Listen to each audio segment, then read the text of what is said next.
sa pagsilang ng isang ina sa kanyang mga anak. Kaakibat nito ang pangakong aalagaan, palalakihin, ilalayo sa kapahamakan at sa kahit anong karamdaman ang nilalang na nanggaling sa kanyang sinapupunan. Ang ating mga anak ay biyaya ng Diyos. Pero paano kung isa-isa silang magkaroon ng malubhang sakit at sunod-sunod ring kukunin ng Panginoon? Iyan ang buod ng tagos sa pusong totoong kwento na taus-puso naming inihahandog para kayo ay mabigyan ng inspirasyon dito sa aming episode na pinamagatang Ang Hinagpis ng Isang Ina. Paano niyo nalaman na may stage 4 na liver cancer si Rauden? Anong sinabi niya, ang sakit-sakit na ng tiyan niya. Oo. Sabi ko, pumunta kami ng PGH. Oo. Sa taxi pa lang, talagang nangyaki. Kasi si Kuya Roden, talaga siya, matapang na bata. Oo. Nagpipray ako habang tumatakbo yung taxi. Kasi naman anak, kung noon pa sana nagpa-check up ka na, hindi na sana umabot sa ganito. Sakit mo. Diyos ko, Lord! Kung pwede lang po sana, sa akin na lang po yung sakit na nararamdaman ng anak ko. Kung hindi mo kaya maging malubha ang sakit niya. Parang awa niyo na po. Please, please, Lord! Diyos ko! Ruden, sandali na lang, anak. Sandali na lang, please.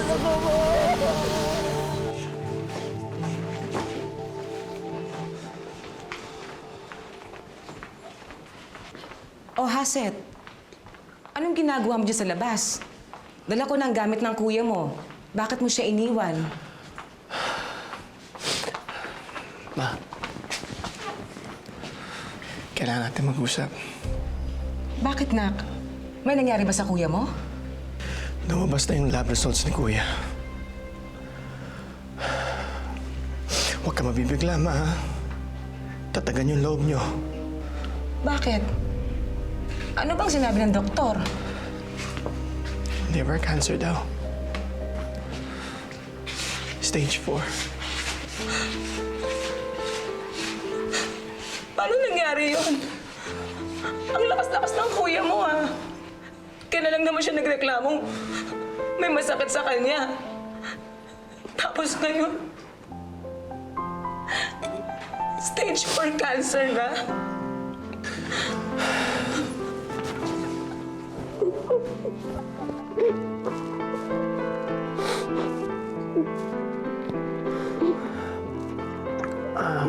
Ma.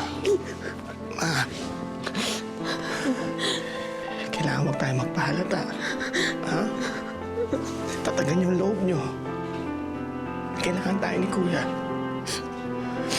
Kailangan hindi tayo makita magiiyak ni Kuya, ha? Ma.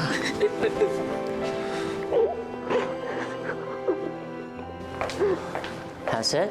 Mrs. Go? Si Doc. Doc, may magagawa pa ho ba tayo para kay Roden? Sa ngayon po, pain management po ang best option. We'll try to keep him as comfortable as possible. And mandatory din po na inform po natin yung pasyente about his condition. Huwag. Baka paghinaan ng loob ang anak ko. Naintindihan ko yung nararamdaman ninyo bilang isang ina. Pero, may karapatan din ho naman ng mga pasyente na malaman kung alin totoong kalagayan nila.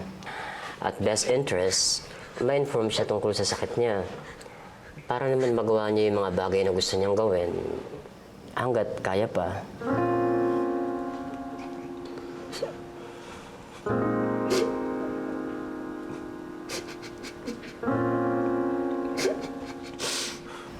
Pag-isipan niyo, Mrs., kung ako ang tatanungin ninyo, that's the best thing to do. Sige ho, mauna muna ho ako.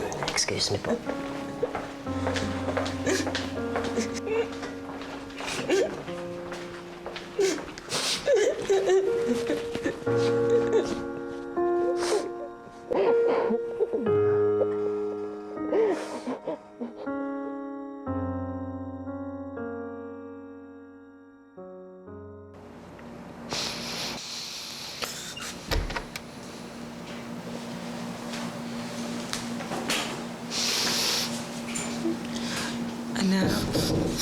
Nandito na si Mama.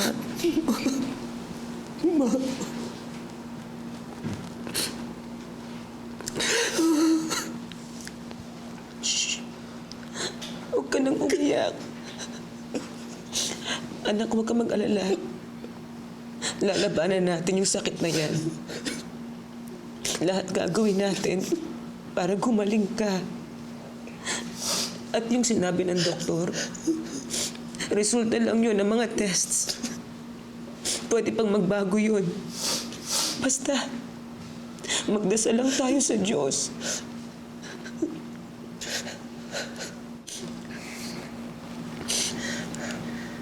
Okay na ako, Ma. Ready na akong ma-meet si Con. Hindi. Pagagalingin ka niya, anak. Pagagalingin ka niya. We have faith, right? Pagagalingin ka ng Panginoon. Lalaban tayo.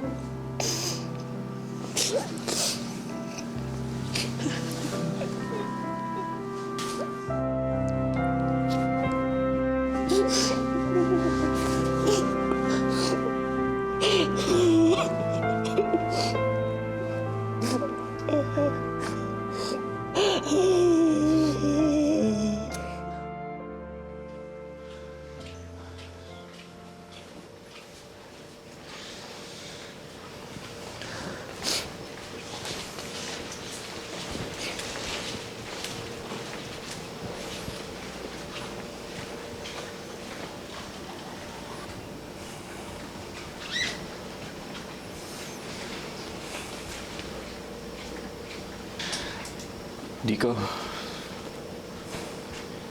ano bang sabi ng doktor? Hanggang kailan na lang ba't daw natin makasama si Kuya? Based sa itsura at sa response sa gamot ni Kuya, baka ilang araw na lang.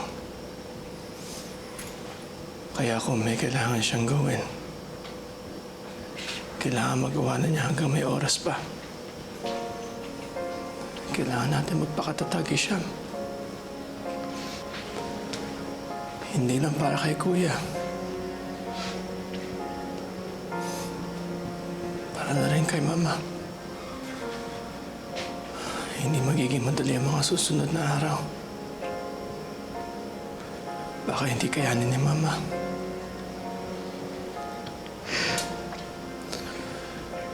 Naisipan ko na pagbigyan yung matagal na hiling na ni Kuya. Yung matuloy yung kasalan ni Ate Lizelle. Para mapasaya natin siya. Diko, paano naman natin gagawin yun? Bahala na. Tatawagan ko yung mga kaibigan ko. Mga contacts ko. Kung kailangan ng pag ng tao, gagawin ko para matuloy yung kasal na hinihiling niya. Kailangan natin kumilos agad. Para kay Kuya.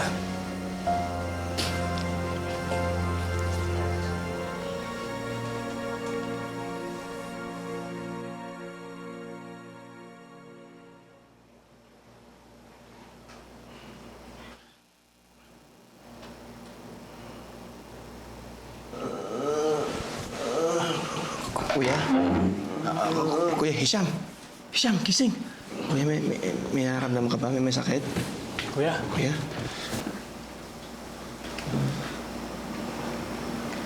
Okay lang ako.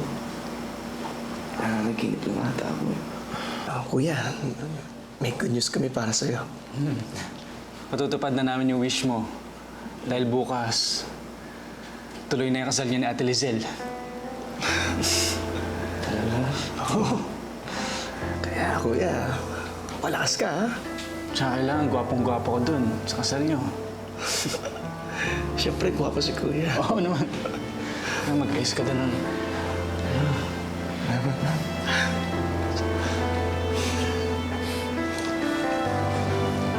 the universe conspired talaga on that day kasi lahat nag-fall na nandun. Maayos na ayos nyo agad. Maayos. May Maayos, mga madali. professional na Oo. photographers na pumunta for free. For free? For free. Tapos Okay. mga friends nagpunta, nagdala ng food, may pumunta doon. Sa ospital. Sa ospital lahat ng to.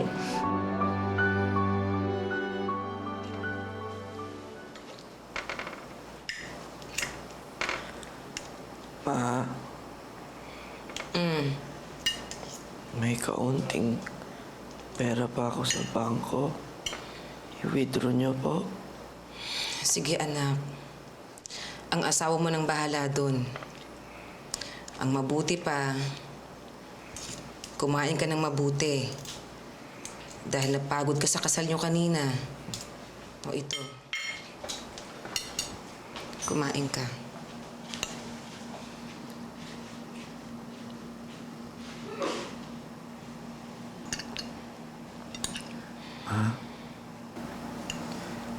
Kayo na akong bahala sa mga ina ko, ha? Si Zakia. Huwag mo din yung pakabayaan. Oo naman, anak. Akong bahala sa apo ko. Huwag mo na siyang alalahanin. Tutulungan namin si Lizelle kay Zakia. Hindi namin siya pababayaan ng mga kapatid mo. Ama, patawarin niyo po ako kung may pagkukulang po akong nagawa sa inyo.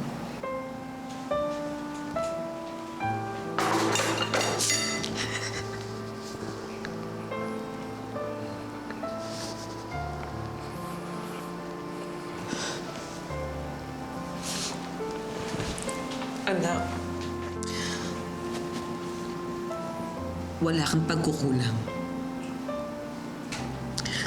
Ako ang dapat mag-sorry sa'yo. Dahil hindi man lang kita naalagaan ng mabuti.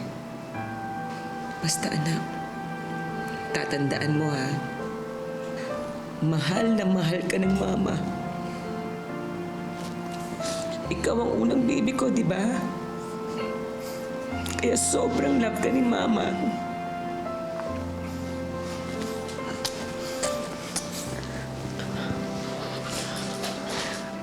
Ma,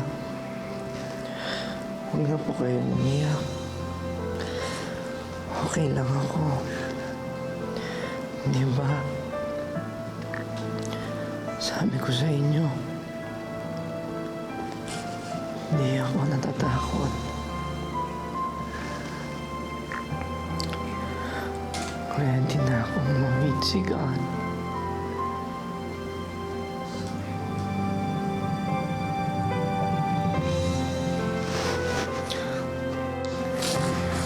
Tama na, Ma. Tama na. I love you, Ma. I love you, anak. I love you. I love you so much.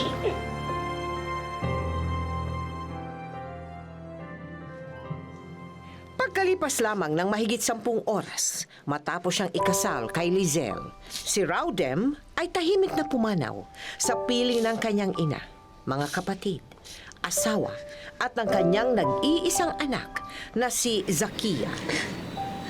Parang hindi ko kayang ipaklimit ang kuya niyo. Kung nandito po si Kuya, sigurado po hindi po sabihin niya. Ewan ko. Hindi ko pa rin kayang tanggapin na wala ng kapatid niyo. Hindi naman po talaga ganun kadali mo eh. Pati po ako nahihirapan.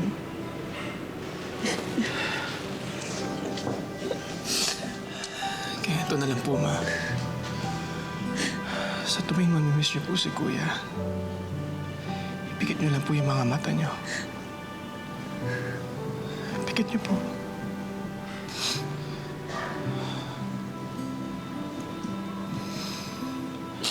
Isipin niyo po si Kuya. Masaya kasama natin. Yung magkakatabi tayo sa kama habang natutulog. O kaya nagkukulitan habang kumakain. Di ba, Ma? kahit pa paano nawawala po yung lungkot ko pag naisip ko masaya siya. Kahit sa isip lang. Kahit saglit lang. Kasama natin siya.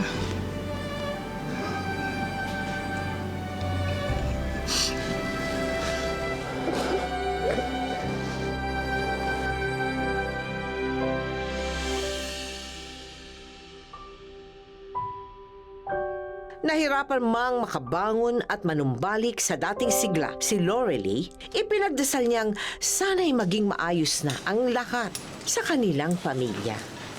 Pero siya pala ay muling mabibigo. Hindi pa rin ako masanay na wala na ang kuya niyo. Si Zakia nga rin po. Panay ang tanong sa dada niya. Oo nga pala.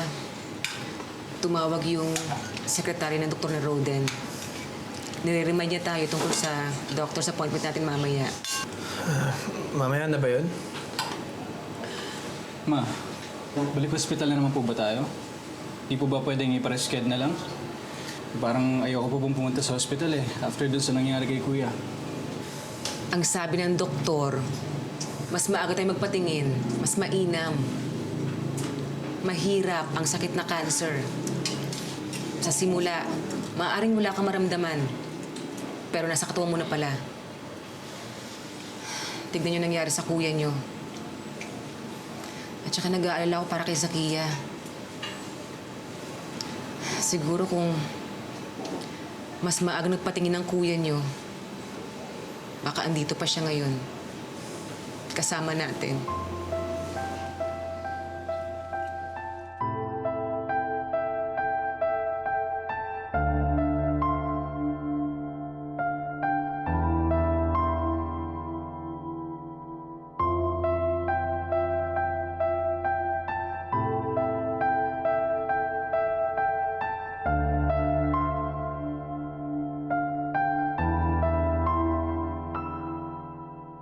Oh, Haset, mag-isa ka lang. Good afternoon, Where's the Doc. rest of the family? Galing po akong trabaho kaya dumiretso na po ako dito. Saka sinadya ko pong hindi daanan si Mamay. Baka po ma-stress lang siya pag nalaman yung results. Hindi pa siya nakaka-recover sa pagkawala ni Kuya. Bakit ako, Doc? May problema ho ba?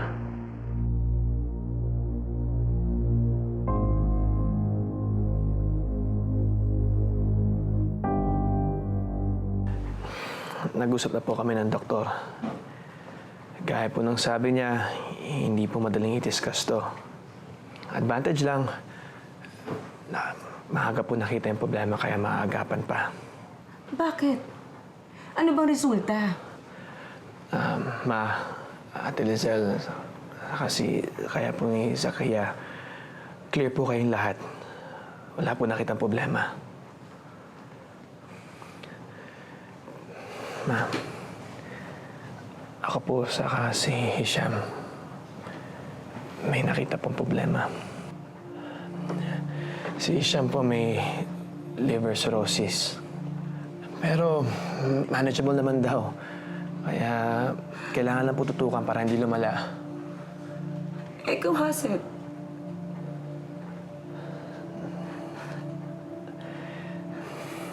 May nakita pong tumutubong tumor sa liver ko.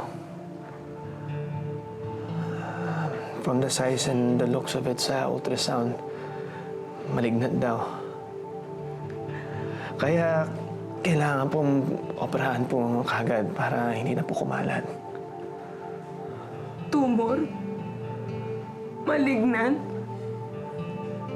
Kasi may cancer ka rin, anak.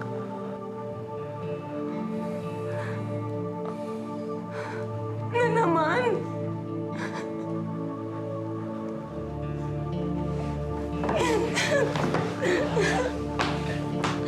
Ma. May ano ka na si Mami?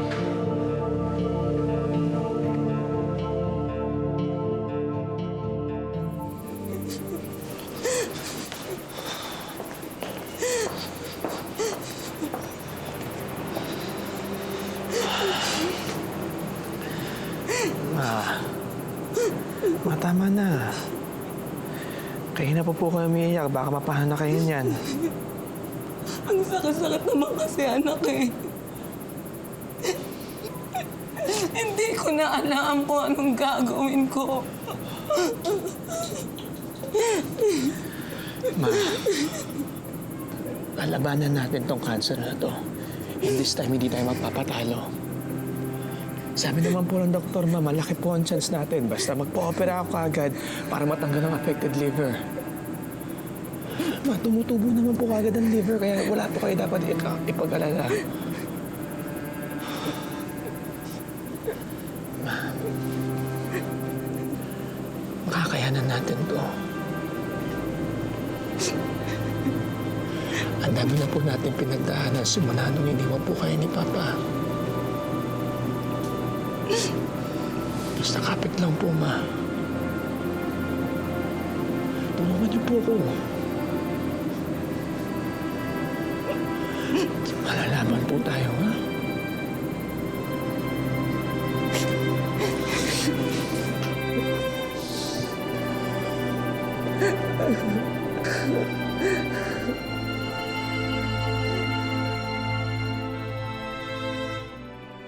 Yung kay Haset naman, pero hindi siya dineclare na may cancer. Nakakita lang ng tumor. Oh, yun lang. Alright. Ang option, pa-opera. Oo, tanggalin na Tanggalin yung tumor. Oo. Kasi yung liver naman daw, tutubo naman Tutubo, talaga daw. that's right. Oo. So, pa-opera siya a month after. Oo. So, nung na-operahan siya, okay naman si Haset, di ba? Bumalik pa nga siya sa trabaho.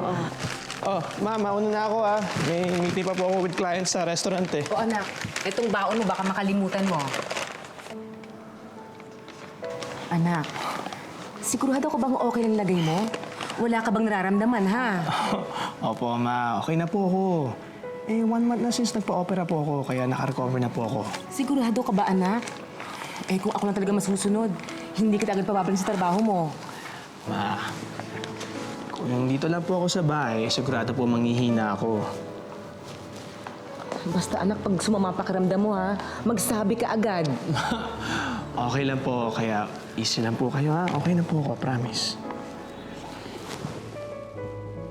Kayo po dito ha, mag-ingat po kayo. Ikaw mag-ingat, ha? Sige po ma, mag-iingat po ako. Sige po. Ingat ka, anak, ha?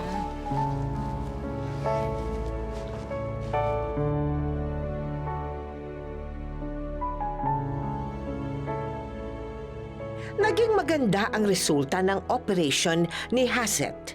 Tuwang-tuwa si Lorelie dahil ang buong akala nila ay tuloy-tuloy na ang paggaling nito.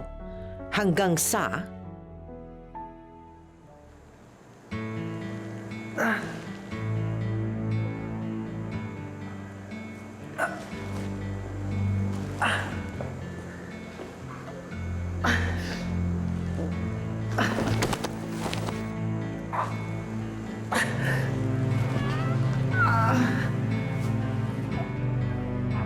Tumubo nga yung liver. Oo. Pero yung liver na yun, may dala na namang tumor. tumor. O nagpa-opera siya ulit. Hindi na. Sinabihan siya na magpa-opera. Parang, Ayaw niya? So, nag-alternative kami. Alternative. Pinasok na namin yung Alternative alternative. medicine. Yeah. Oo. Kaso nag-resort kasi siya ng chemo. Tapos doon na Doon siya nanghina. doon na naghihina. Tapos nag-double yung yung tumor.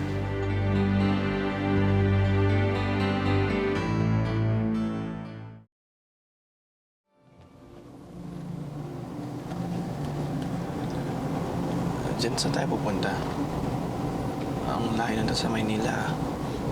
Ilang beses akong tumawag, nag-text. Pero hindi mo ako sinasagot. Jen, mas makakabuti pa kung maghihiwalay muna tayo. Inaalala lang kita. You deserve someone better. Hindi mo na ba ako mahal? Mahal na mahal kita. That's why I'm letting you go. I want you to find someone who'll take care of you.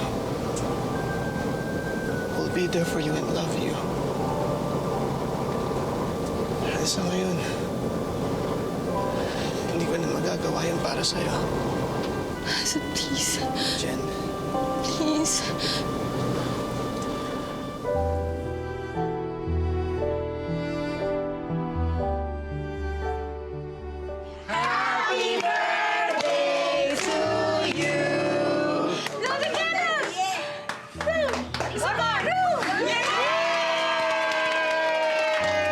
Kain na tayo, mga bata!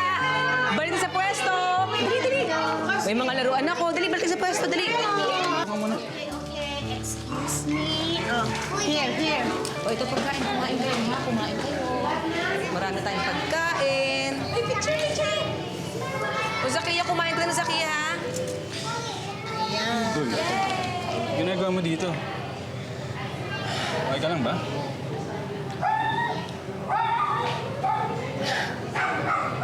Tignan mo si Mama. Hindi napapagod, ano? Lahat ginagawa. Lahat kinakaya. Oo nga eh. Daig pa si Darna eh. Simula naman nung maliliit pa lang tayo, ganyan na siya. Imagine mo, ay taguyod niya tayong tatlo ng siya lang.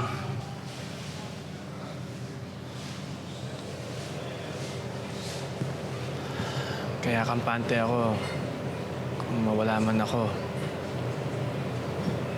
I know you'll both survive dahil nandiyan si Mama.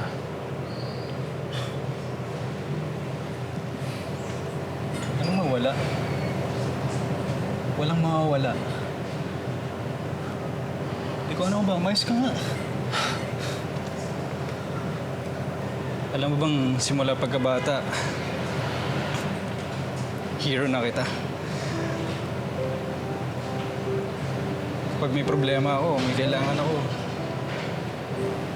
sa'yo ako parati pumupunta. Kaya alam ko kaya mong lagpasan yan. Ikaw pa. Para ka rin si Mama eh. Lahat kinakaya mo. Natatandaan mo ba nung mga bata pa tayo? Di ba may pangarap tayo na magkabahay? Tapos, sama-sama tayo doon titira. Kasama natin yung mga asawa at anak natin. All by the age of 30. Di ko. Pangako ko, matutupad yun. Gagawin kayo lahat para mangyari yung pangarap natin. Kaya, pupunta mo sa Subic, pagaling ka, talunin mo yung cancer na yan.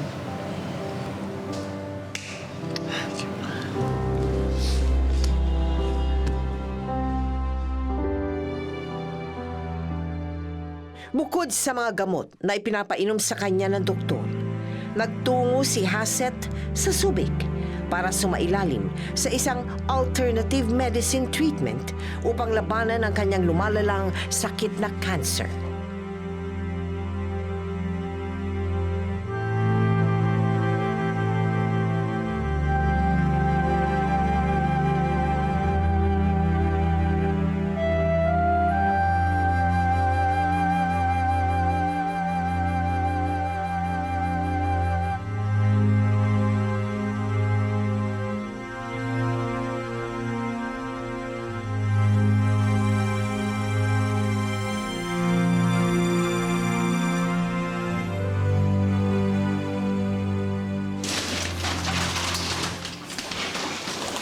Good news. Maganda ang response ng treatment sa katawan ni Hassett. Kaya in a day or two, pwede ka na ma-discharge. Diyos ko! Salamat naman! Anak, narinig mo yun, makakauwi na tayo! Thank you po, Doc, ha? Uwing-uwi na po si Mama eh. Miss na po nga po niya. Basta wag mong kalilimutan yung mga medications mo, ha? You cannot afford to tire out your liver. Opo, Doc. Promise po, gagawin ko po lahat ng bilin niyo para gumaling po ako. Okay.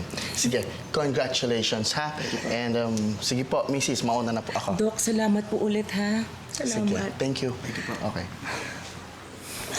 Diyos ko, salamat po. Makakauwi na po kami.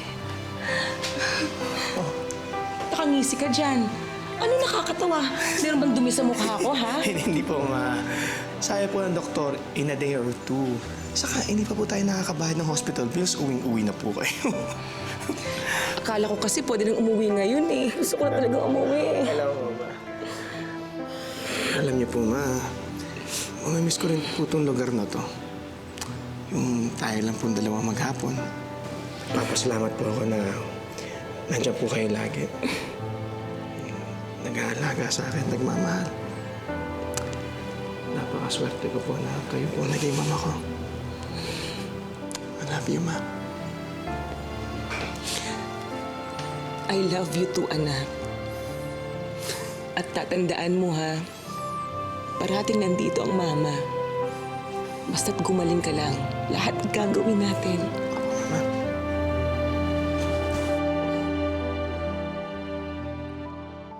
Totoo bang binigyan ka ng birthday party ni Haset bago mamatay? Paano niya ginawa yun? February. Kutsaba ka. February. Kutsaba ka, no? O paano ginawa ninyo ni Haset? Ang cute naman, oh.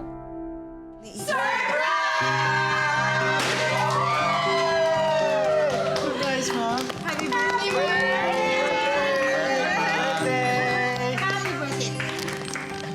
Teka muna. Blow, blow, blow. Blow.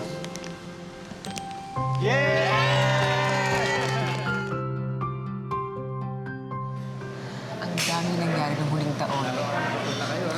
Kung hindi naghanda na to si Haset, hindi ko na malaya na birthday ko na pala.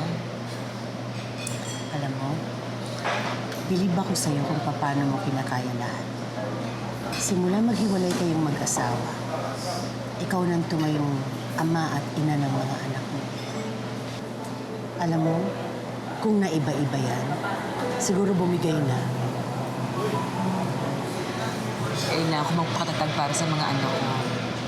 Ako lang inaasahan nila eh. At pag nakikita kong masaya at magkasama ang mga anak ko, lalong tumitibay ang loob ko.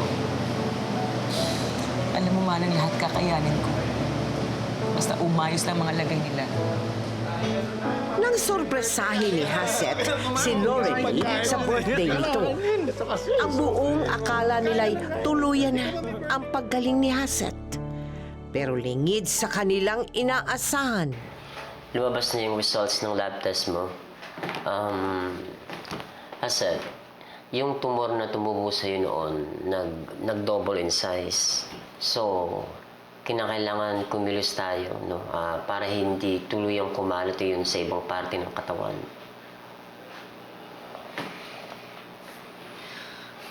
Dok, anong pwedeng gawin? Kailangan bang bumalik sa alternative medicine?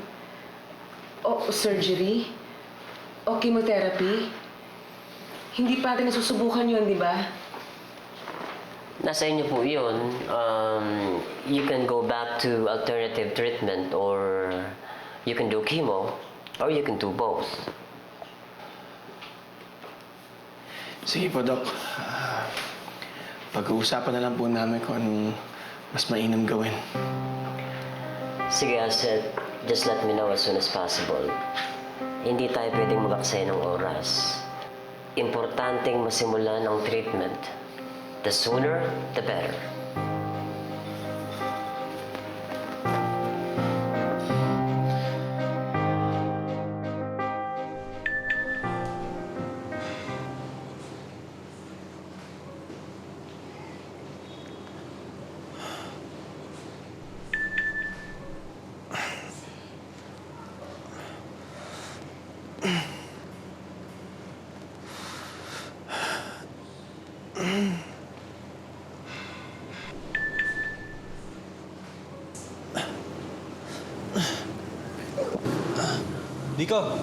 Diko, ako na. Ako na.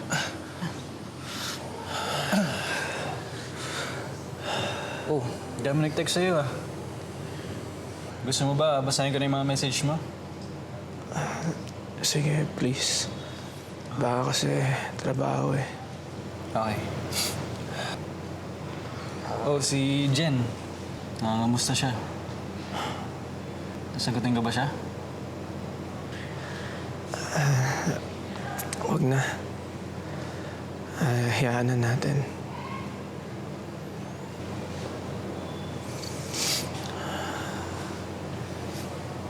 Nico. Okay ka lang ba? Oo, okay lang ako. Uy, nga pala. Nico, malapit na nga pala yung fiesta sa Oroqueta.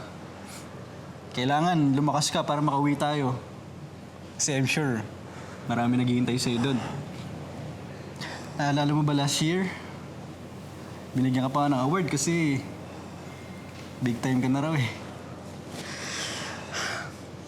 At hindi ka lang nananalo ng awards. Papanood ka pa palagi sa TV. Noon yun. Pero ngayon, hindi na. Biko, hindi ako sanay na nakikita kitang ganito.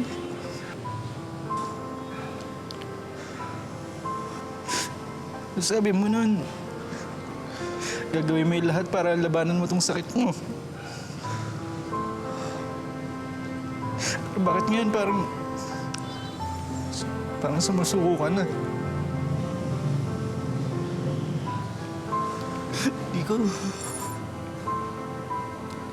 Di ko kaya mawala ka.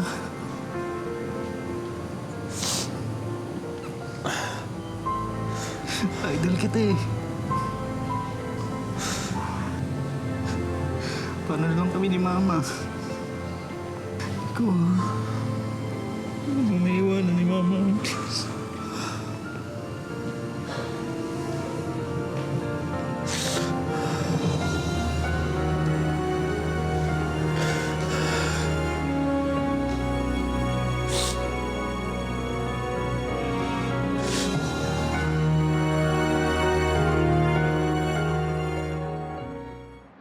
Sandali lang tayo, anak, ha? Nagdidilim na. Baka bumuhos ang ulan. Sorry po, Ma. Sorry saan? Hindi kasi dapat ganito, Nay. Dapat ako nag-aalaga sa inyo. Sa dami-dami nagawa niyo para sa amin. Dapat komportable na kayo eh. Pero hindi. Nagiging pabigat lang ako. Haset, anak. Masaya akong naalagaan kita. Kayong mga anak ko ang buhay ko. Hindi ko kailangan ng komportable at magarang buhay. Basta makasama ko kay Hisham. Okay na ako. Okay? Kaya kailangan mo mag-recover at gumaling para makauwi tayo sa Manila. Siguradong miss na miss ka na ni Hisham, ng Ate Lizelle mo, at ni Zakia.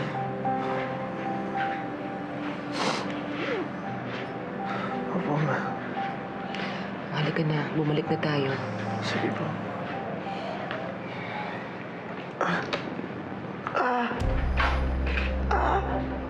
Ano, bakit? Bakit? Anong masakit? Ma? Anak, anong masakit? Anak! Anak! Sandali. Hahanap ako ng doktor. Hihingi ako ng tulong. Huwag niyo pong iwan. Huwag niyo pong iwan, Ma. Lama? Tulungan mo ako. Halika. Oo, sige na. Umuwi na tayo. Bumalik tayo. Sige po. Sige po. Uuwi na po tayo. Kasi nila pa namin siya sa Subic, sa alternative. Okay. Tapos nung October 16, sabi niya madali na niya ako sa Manila. Okay. Kaya nag-decide kami na Nadala niyo pa siya dito? Nadala namin sa PGH? siya.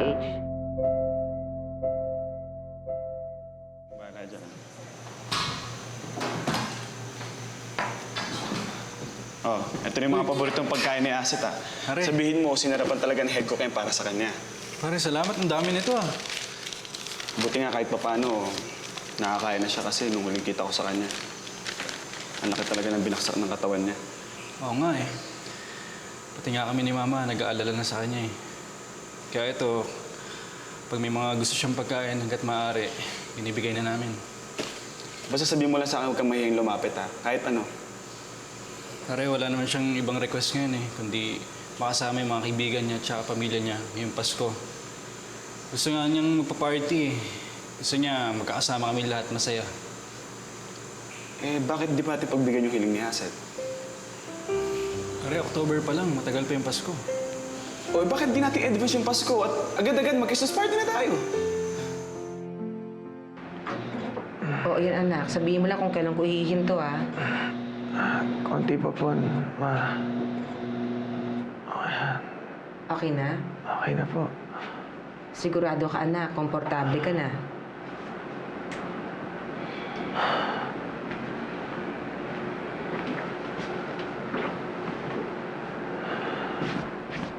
Ma. Tabi tayo.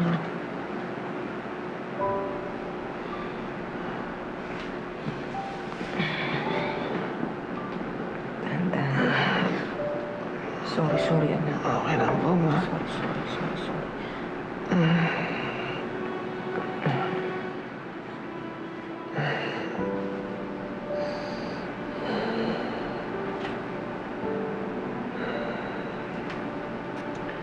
Ma. Naaalala niyo pa po ba yung mga bata kami? Nag-uunahan kami ni Kuya at si Hisham na kung sino makakatabi sa'yo. Oo naman. Kaya nga simula nun, salitan na kayo kung sinong tatabi sa akin.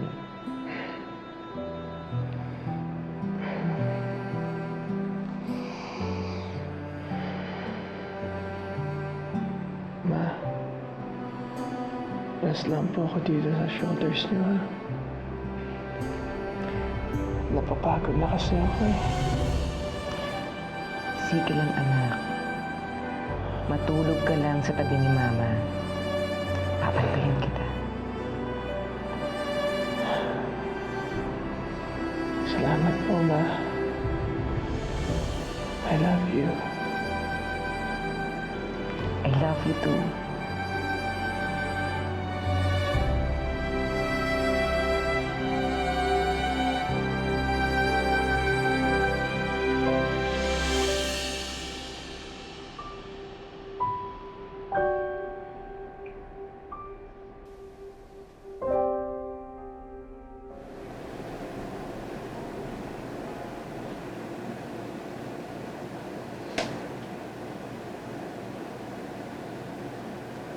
Haset.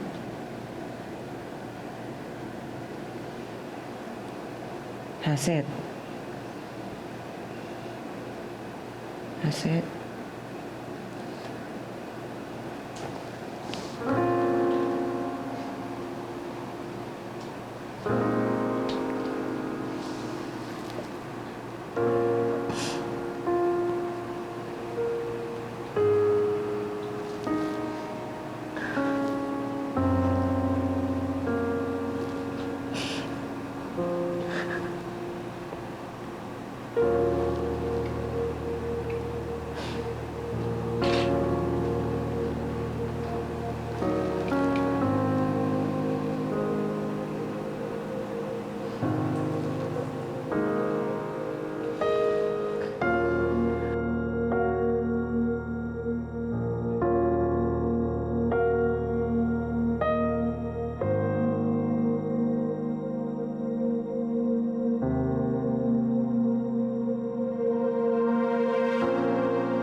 It's Christmas! Ayun, yung si Hisham. Come. Hisham.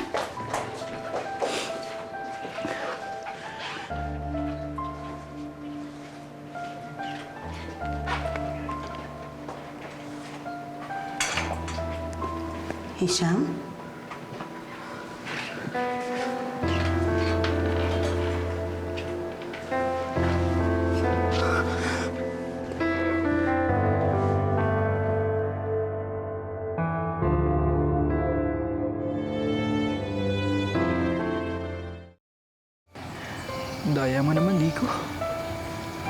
Sabi mo, kahit anong mangyari, hindi mo kami iiwan.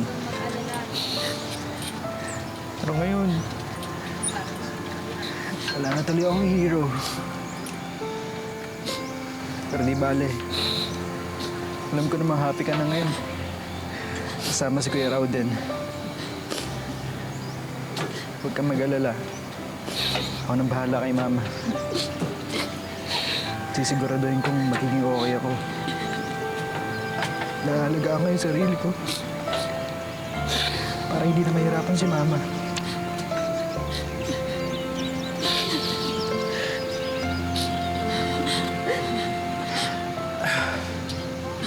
Bye, Dico. Ay, miss kita, idol ko.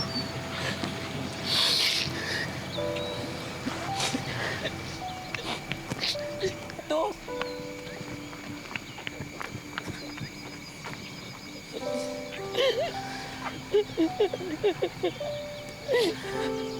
Really? Hindi tama ito, Manang. Bakit ganito?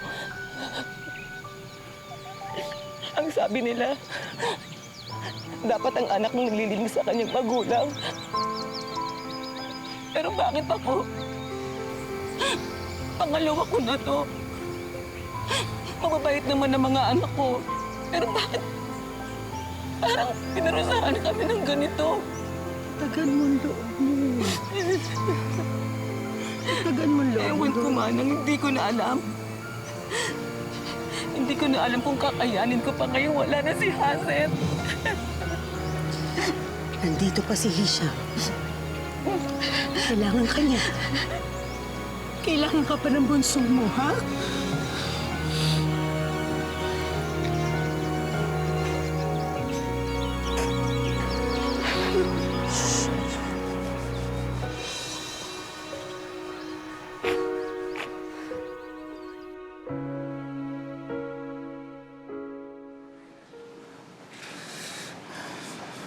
Ma, kumain ka na muna. Ayokong kumain. Wala akong gana. Pero ma, ilang araw ka ng ganyan. Pabayaan mo na muna ako, Hisham. Gusto ko mapag-isa. Hindi, May. Tama na. Tanggapin mo na wala na sina Kuya.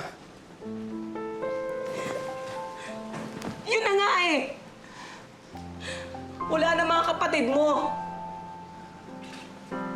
Kung pwede nga lang magpakamatay na ako. Para makasama ako ng anak ko. Sige, gawin nyo!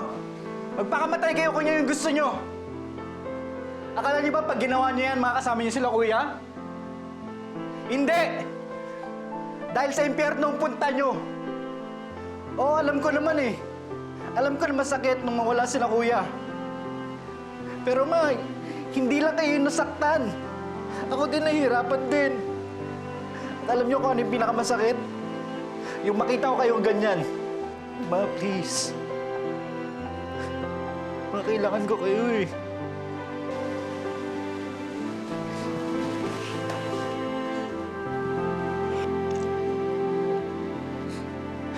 Hindi ko kaya itong mag-isa. Natakot ako. Baka isang araw, magising na lang ako na may cancer katulad din ako, Kuya.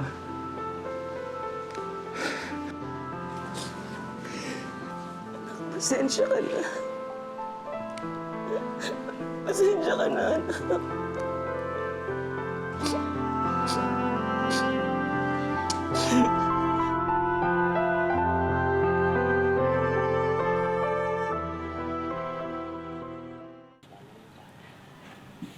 Anak, miss na kita. Miss mo na kayo ng kuya mo.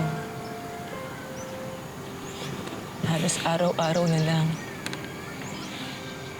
Hinahanap-hanap ko kayo. Tulungan niyo ako makayanan to.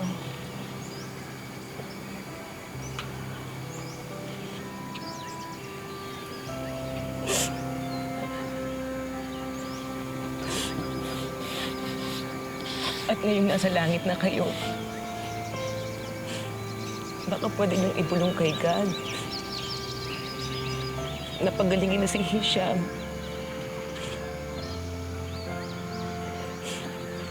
Huwag niyo na sanang hayaan na lumala pa ang sakit nito.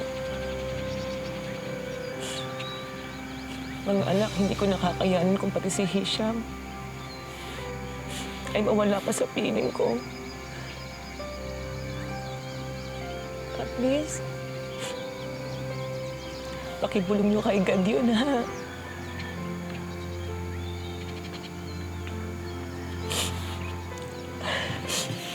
Alam niyo mga anak, kahapon habang kumakain ako, nakikita ko pa rin ang mga pwesto niyo dun sa mesa. Naaalala ko pa nung nagkakasabay tayong kumain.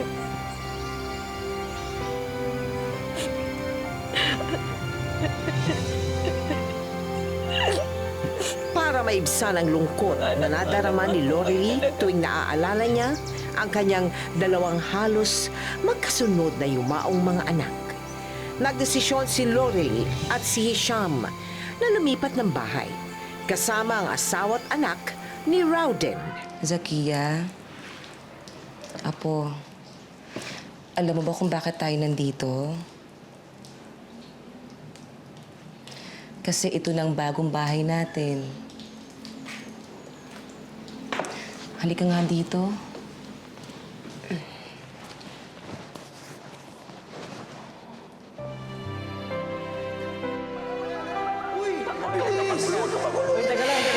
Ayan na, Bani! Daya yun! Daya!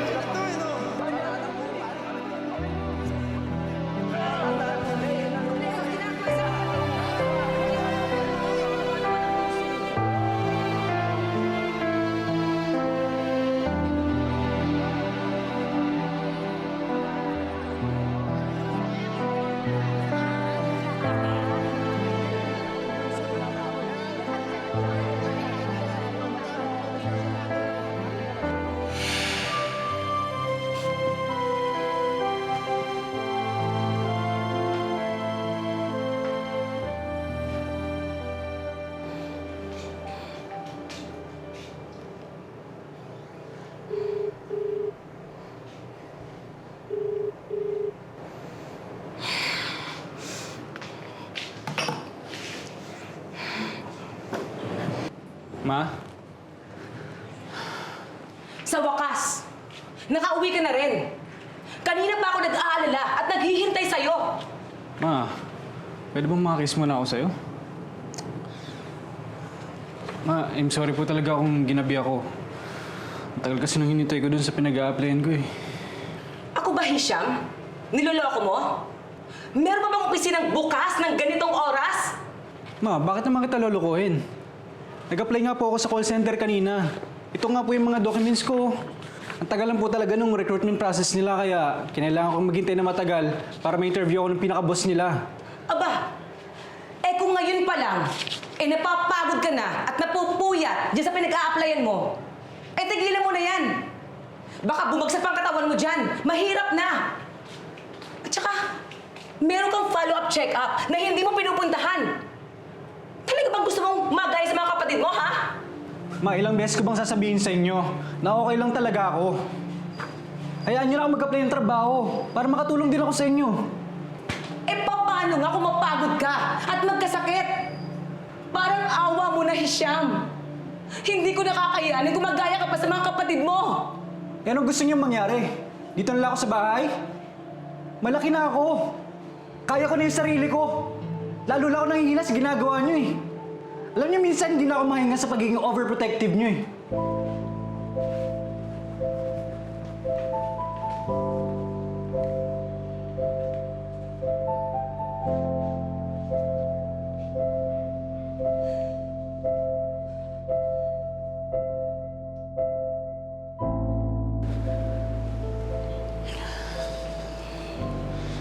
Ma, sorry kung napagtaasan ko yun ng boses kanina.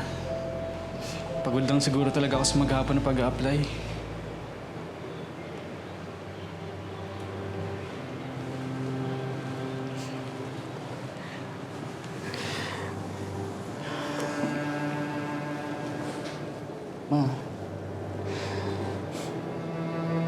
Intindihan ko na natakot kayo na baka mag-aya ko kina Kuya at hindi ko. Ako din naman natakot din naman ako eh. Pero nilalabanan ko. Kasi kung matatakot ako, wala na akong gagawa sa buhay ko. Magtiwala na lang tayo sa Diyos. Na kung ano mang mangyari sa akin, alam ko hindi niya ako papabayaan.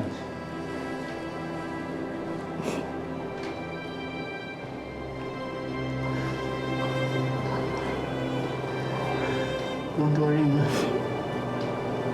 Ano mo panatag ng loob mo? Maka-check up na ako bukas. Promise.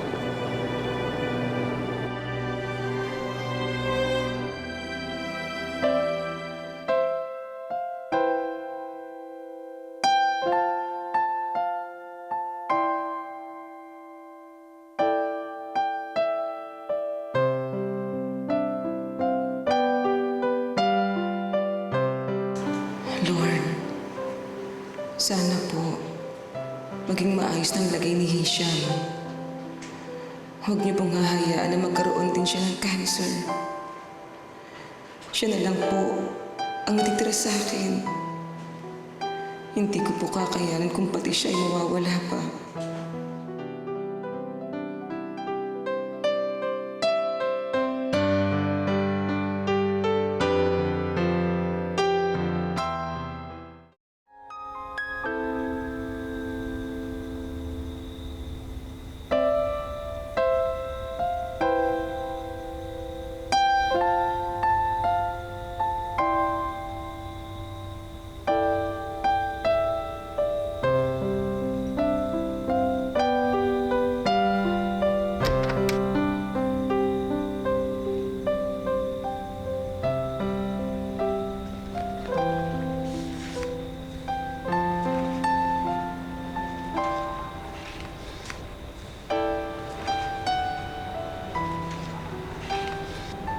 Ma, nakuha ko na yung results ng MRI at blood test ko.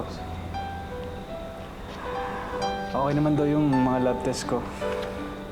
Basta sabi ng doktor, tuloy-tuloy lang yung meds, tapos yung bilin niya.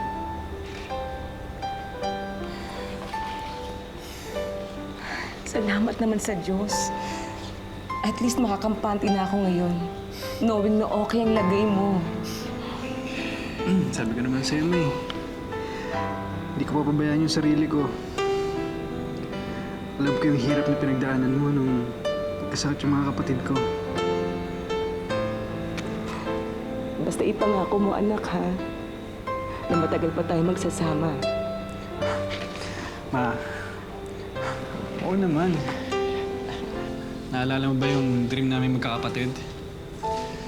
Yung magkaroon ng bahay tapos sama-sama tayong lahat, masaya lang. Ma, kahit wala na si Kuya Rowden tsaka si Dico, tutuloy ko pa rin yung dream na yun. Balang araw, kakaroon din tayo ng bahay natin. Yung sarili sa atin,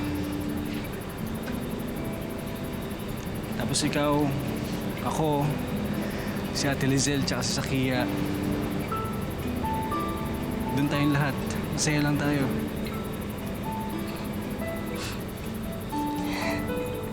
Salamat. Kahit wala na ang kuya mo at si Haset, magiging masaya pa rin ang Pasko natin. Ma, hindi lang itong Paskong ito.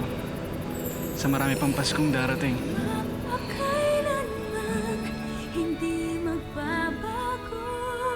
Hisham, ikaw din ay nakitaan na ba ng Liver cirrhosis. liver cirrhosis? So paano? What are you undergoing treatment now?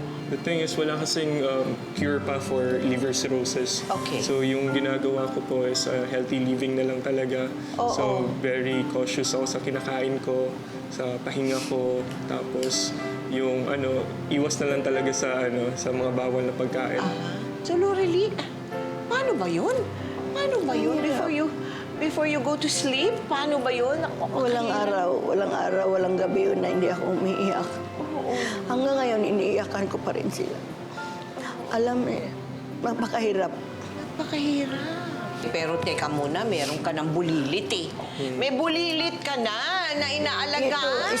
Isa din ito sa nakapagbigay sa amin. Wala siguro yan, ibang-iba siguro. Hi, baby! Come in! Ay, ang bait-bait naman. Pretty girl. Say hello. Ha? Hello. What's your name? My name is Zakia Rojan Pankuga. Zakia is your name. Ito na lang ang ano namin. Ito ang anak ni Roden. Anak ni Kuya. One and only. One and only. At nasa sa'yo lumaki itong batang ito. Ay, naku. Thank you very, very much sa inyo. At I will pray for you, Hisham. Yes, thank you. Prayer I talaga. will pray for you also. Thank you, Mom. Talaga. Thank you, Mom. Thank you very much. Napakasakit mawala ng isang mahal sa buhay. Pero wala na sigurong masasakit pa para sa isang ina ang ilibing ang sariling anak. Hindi lang isa, kundi dalawa sa loob lamang ng mahigit isang taon. Madaling sabihin na tanggapin na lang o ganyan talaga ang buhay o di kaya'y nasa mas mapayapa na silang lugar sa langit. Pero napakahirap mag-move on kung ikaw o ang pamilya mo ang dumanas o dumaranas ng ganitong kalupit na kapalaran.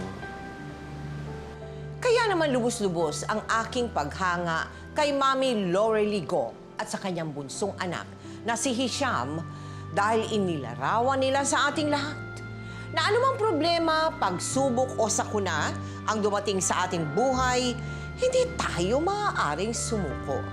Dahil habang patuloy tayong nabubuhay, hindi tayo dapat mawala ng pag-asa at pananampalataya. Ngayon, bukas at magpakailanman.